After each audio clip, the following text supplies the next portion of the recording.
ಮಂಡ್ಯ ಕ್ಷೇತ್ರದಿಂದ ಬಹುತೇಕ ಎಚ್ಡಿಕೆ ಸ್ಪರ್ಧೆ ಹಿನ್ನೆಲೆ ಸಿಎಸ್ ಪುಟ್ಟರಾಜುಗೆ ಗಾಳ ಹಾಕಿದ್ರ ಕೈ ನಾಯಕರು. ನಿನ್ನೆ ರಾತ್ರಿ ಸಿಎಸ್ ಪುಟ್ಟರಾಜುಗೆ ಕೈ ನಾಯಕರು ಕರೆ ಮಾಡಿದ್ರಂತೆ.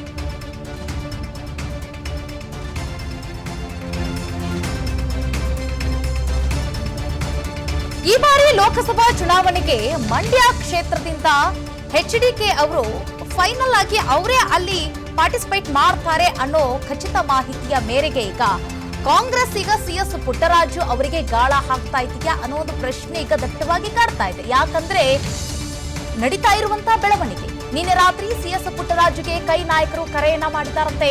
ಸಿಎಂ ಸಿದ್ದರಾಮಯ್ಯ ಹಾಗೂ ಡಿಸಿಎಂ ಡಿಕೆ ಶಿವಕುಮಾರ್ ಅವರು ಕರೆಯನ್ನ ಮಾಡಿದ್ದಾರಂತೆ. ಕಾಂಗ್ರೆಸ್ಗೆ ಬರುವಂತೆ ಅವರಿಗೆ ಬುಲಾವ್ ನೀಡಿದ್ದಾರೆ. ಸಿಎಸ್ ಪುಟ್ಟರಾಜುಗೆ ಆಹ್ವಾನವನ್ನ ಕೊಟ್ಟಿದ್ದಾರೆ. ಕಾಂಗ್ರೆಸ್ ಆಹ್ವಾನಕ್ಕೆ ಯಾವುದೇ ಉತ್ತರವನ್ನ ನೀಡದಂತಹ ಪುಟ್ಟರಾಜು ಸದ್ಯಕ್ಕೆ ತಟಸ್ಥವಾಗಿಬಿಟ್ಟಿದ್ದಾರೆ. ವಿಸ್ತಾರ ನ್ಯೂಸ್ಗೆ ಉನ್ನತ ಮೂಲಗಳಿಂದ ಮಾಹಿತಿ ದೊರೆತಿರುವಂತದ್ದು.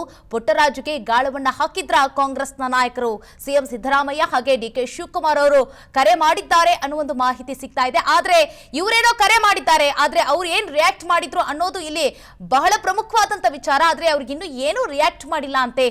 ಸದ್ಯಕ್ಕೆ ಅವರು ತಟಸ್ಥವಾಗಿದ್ದಾರೆ. ಯಾಕಂದ್ರೆ ಇನ್ನೂ ಅಂತೆಕಂತೆಗಳು ನಡೀತಾ ಇದೆ. ಎಚ್ಡಿಕೆನೇ ಫೈನಲ್ ಅಂತ ಹೇಳ್ತಾ ಇದ್ದಾರೆ. ಆದ್ರೆ ಎಚ್ಡಿಕೆ ಅವರು ರಾಜ್ಯ ರಾಜಕಾರಣವನ್ನ ಬಿಟ್ಟು ರಾಷ್ಟ್ರ ರಾಜಕಾರಣಕ್ಕೆ ಅವರು ಹೋಗ್ತಾರಾ ಅನ್ನೋದು ಇಲ್ಲಿ ಬಲವಾಗಿ ಕಾಡ್ತಾ ಇರುವಂತಹ ಪ್ರಶ್ನೆ. ಸೊ ಹಾಗಾಗಿ ಸಿಎಸ್ ಪುಟ್ಟರಾಜು ಅವರು ಕಾದು ನೋಡುವ ಯಂತ್ರವನ್ನ ಮಾಡ್ತಾ ಇದ್ದಾರೆ.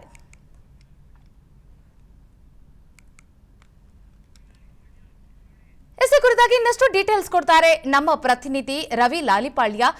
ರವಿ, ಈಗ ಸಿಎಸ್ ಪುಟ್ಟರಾಜು ಅವರಿಗೆ ಮಂಡ್ಯ ಕ್ಷೇತ್ರದಿಂದ ಟಿಕೆಟ್ ಸಿಗಲ್ಲ ಅನ್ನೋ ಒಂದಿಷ್ಟು ಮಾಹಿತಿಯ ಮೇರೆಗೆ ಕಾಂಗ್ರೆಸ್ ಗಾಳ ಹಾಕ್ತಾ ಇದೆ ಅನ್ನೋ ಒಂದು ಮಾಹಿತಿ ಸಿಕ್ತು.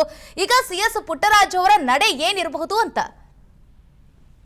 ಶ್ವೇತಾ, ಏನು ಮಂಡ್ಯ ಲೋಕಸಭಾ ಚುನಾವಣಾ ಕಣ ದಿನೇ ದಿನೇ ಒಂದೊಂದೇ ತಿರುವನ್ನ ಪಡ್ಕೋತಾ ಇದೆ. ಆರಂಭದಲ್ಲಿ ಏನು ಸುಮಲತಾ ಅವ್ರು ನನಗೆ ಬಿಟ್ಕೊಡ್ಬೇಕು ಅಂದ್ರು, ಅವ್ರು ಇನ್ನು ದೆಹಲಿಯಲ್ಲಿ ಟಿಕೆಟ್ಗಾಗಿ ಹೋರಾಟನೇ ನಡೆಸ್ತಾ ಇದ್ದಾರೆ. ಈ ನಡುವೆ ಜೆಡಿಎಸ್ ಇಂದ ಅಂದ್ರೆ ಮೈತ್ರಿ ಅಭ್ಯರ್ಥಿಯಾಗಿ ಕುಮಾರಸ್ವಾಮಿ ಅವರು ಸ್ಪರ್ಧೆ ಮಾಡ್ತಾರೆ ಅಂತಕ್ಕಂಥದ್ದು ಈಗ ನಿನ್ನೆಯಿಂದ ಅಂದ್ರೆ ಕನ್ಫರ್ಮ್ ಆಗೋ ರೀತಿಯಲ್ಲಿ ಎಲ್ಲವೂ ಇದೆ. ಅದು ಈ ತಿಂಗಳು 24-25ಕ್ಕೆ ಅವರು ಅಧಿಕೃತವಾಗಿ ಘೋಷಣೆ ಮಾಡ್ತಾರೆ. ಈ ನಡುವೆ ಜೆಡಿಎಸ್ ಮತ್ತೆ ಬಿಜೆಪಿ ಮೈತ್ರಿ ಅಭ್ಯರ್ಥಿಯಾಗಿ ಸಿಎಸ್ ಪುಟ್ಟರಾಜು ಸ್ಪರ್ಧೆ ಮಾಡ್ತಾರೆ ಅಂತಾನೆ ಹೇಳಲಾಗ್ತಾ ಇತ್ತು. ಆದ್ರೆ ಅಂತಿಮವಾಗಿ ಕುಮಾರಸ್ವಾಮಿ ಅವರು ಬರ್ತಾರೆ ಅಂತಕ್ಕಂತ ಹಿನ್ನೆಲೆಯಲ್ಲಿ ಅವರು ಅನಿವಾರ್ಯವಾಗಿ ಸ್ಪರ್ಧೆಯಿಂದ ಹೊರಗಡೆ ಉಳಿಬೇಕಾಗತ್ತೆ. ಹೀಗಾಗಿ ಎಲ್ಲಿ ಟಿಕೆಟ್ ವಂಚಿತರು ಇರ್ತಾರೆ ಅವ್ರನ್ನ ಏನು ಕರೆ ಮಾಡಿ ಮಾತನಾಡ್ತಕ್ಕಂಥದ್ದು ಕಾಂಗ್ರೆಸ್ನವ್ರು ಮಾಡ್ತಾ ಇದ್ದಾರೆ ಅಂತಕ್ಕಂಥ ಮಾಹಿತಿ ಇದೆ. ಹೀಗಾಗಿ ಈ ಪ್ರಕಾರ ಸಿಎಸ್ ಪುಟ್ಟರಾಜು ಅವ್ರಿಗೂ ಕೂಡ ಕಾಂಗ್ರೆಸ್ನ ವರಿಷ್ಠರು ಅಂದ್ರೆ ರಾಜ್ಯದ ಮುಖ್ಯಮಂತ್ರಿ ಮತ್ತೆ ಡಿಸಿಎಂ ಅವರು ಕರೆ ಮಾಡಿ ಮಾತನಾಡಿದ್ದಾರೆ ಅಂತ ಹೇಳಲಾಗ್ತಾ ಇದೆ. ಆದ್ರೆ ಇದಕ್ಕೆ ಸಿಎಸ್ ಪುಟ್ಟರಾಜು ಅವರು ನನಗೆ ಯಾರು ಕರೆ ಮಾಡಿಲ್ಲ, ಆ ತರದ ಯಾವುದೇ ಬೆಳವಣಿಗೆ ಇಲ್ಲ ಅಂತಕ್ಕಂಥದ್ದನ್ನ ಆ ಕಡೆಯಿಂದ ಹೇಳ್ತಾ ಇದ್ದಾರೆ. ಈ ನಡುವೆ ಅವರು ಕೇಳಿದಂತ ವೇಳೆನಲ್ಲಿ ಇವರು ಯಾವುದೇ ರೀತಿಯಾದ ಉತ್ತರ ನೀಡಿಲ್ಲ. ಅಂದ್ರೆ ಕುಮಾರಸ್ವಾಮಿ ಅವರು ಅಧಿಕೃತವಾಗಿ ಅನೌನ್ಸ್ ಮಾಡಿದ ನಂತರ ಇವರು ಮುಂದಿನ ನಡೆ ಏನಾದ್ರು ನಿರ್ಧಾರ ತಗೋಬಹುದು ಅನ್ನೋ ನಿಟ್ಟಿನಲ್ಲಿ ಅಭಿಮಾನಿಗಳು ಅಥವಾ ಅವ್ರ ಕಾರ್ಯಕರ್ತರೆಲ್ಲೂ ಕಾಯ್ತಾ ಇದ್ದಾರೆ. ಹೀಗಾಗಿ ದಿನೇ ದಿನೇ ಒಂದೊಂದೇ ತಿರುವನ್ನ ಮಂಡ್ಯ ಲೋಕಸಭಾ ಚುನಾವಣಾ ಕಣ ಪಡ್ಕೋತಾ ಇದೆ. ಶ್ವೇತಾ, ಧನ್ಯವಾದ ರವಿ ಲಾಲಿಪಾಳ್ಯ ತಮ್ಮೆಲ್ಲ ಡೀಟೇಲ್ಸ್ಗಾಗಿ. ಅನುಕ್ಷಣದ ಸುದ್ದಿಗಳಿಗಾಗಿ ವಿಸ್ತಾರ ನ್ಯೂಸ್ ಯೂಟ್ಯೂಬ್ ಚಾನೆಲ್ ಸಬ್ಸ್ಕ್ರೈಬ್ ಮಾಡಿ. ಹೊಸ ಸುದ್ದಿಗಳ ನೋಟಿಫಿಕೇಶನ್ಗಾಗಿ ಬೆಲ್ ಐಕಾನ್ ಕ್ಲಿಕ್ ಮಾಡಿ. ಲೇಟೆಸ್ಟ್ ಅಪ್ಡೇಟ್ಸ್ಗಾಗಿ www.vistaranews.com ವೆಬ್ಸೈಟ್ಗೆ ವಿಸಿಟ್ ಮಾಡಿ.